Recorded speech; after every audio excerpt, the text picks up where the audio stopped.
dia, queridos irmãos e irmãs, louvado seja nosso Senhor Jesus Cristo. Hoje o Evangelho de Jesus Cristo está em Mateus, capítulo 17. Naquele tempo, Jesus tomou consigo Pedro, Tiago e João, seu irmão, e os levou a um lugar à parte sobre uma alta montanha. E foi transfigurado diante deles. O seu rosto brilhou como o sol, e as suas roupas ficaram brancas como a luz. Nisto apareceram-lhes Moisés e Elias, conversando com Jesus.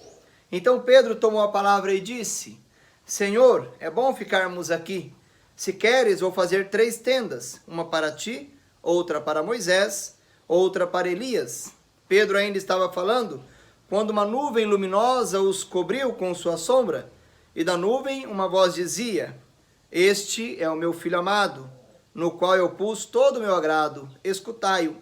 Quando ouviram isto, os discípulos ficaram muito assustados e caíram com o rosto em terra. Jesus se aproximou, tocou neles e disse: Levantai-vos e não tenhais medo. Os discípulos ergueram os olhos e não viram mais ninguém, a não ser somente Jesus.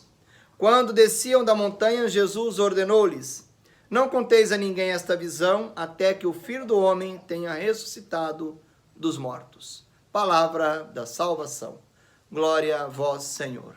Queridos irmãos e irmãs, o texto que acabamos de ouvir nos traz para dentro da cena da transfiguração do Senhor, onde Jesus Cristo manifesta o seu rosto glorioso. Por isso Jesus Cristo vai dizer a ele, aos discípulos: Não dizeis nada a ninguém, até que o Filho do Homem tenha morrido e ressuscitado. Porque somente depois da ressurreição, queridos irmãos e irmãs, os discípulos de Jesus poderiam compreender a manifestação dessa glória.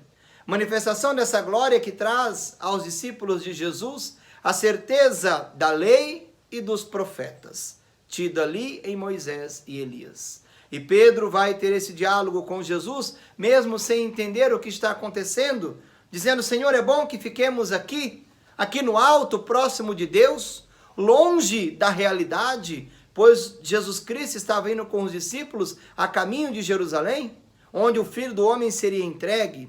Muitas vezes também somos como os discípulos de Jesus. Somos como Pedro diante da dor que se aproxima, diante da dificuldade que teremos que encontrar, preferimos nos acomodar.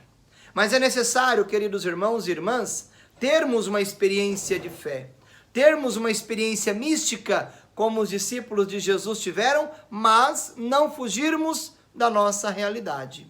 É um grande problema quando queremos fugir da nossa realidade e nos revestimos apenas de uma espiritualidade que não coloca os nossos pés no chão, que não nos situa na realidade da vida, mas nos deixa como anjos, longes e distantes das realidades concretas da nossa vida. É necessário, queridos irmãos e irmãs, uma experiência mística de fé, mas uma experiência mística de fé que nos lance com firmeza no chão da nossa vida, para não vivermos uma espiritualidade ligada às nuvens, uma espiritualidade descontextualizada, uma espiritualidade desencarnada da nossa história. É necessário vivermos a encarnação do Verbo também na nossa vida, para que possamos sempre mais buscarmos um encontro com Jesus Cristo que nos ajuda a superar as dificuldades. Por isso, não dá para ficar no monte, não dá para permanecer ali no bem bom. É necessário descer o monte, é necessário enfrentar a cruz, mas na certeza da ressurreição. Que Deus abençoe esta nossa quinta-feira, abençoe a nossa semana, o Deus que é Pai, Filho e Espírito Santo. Amém.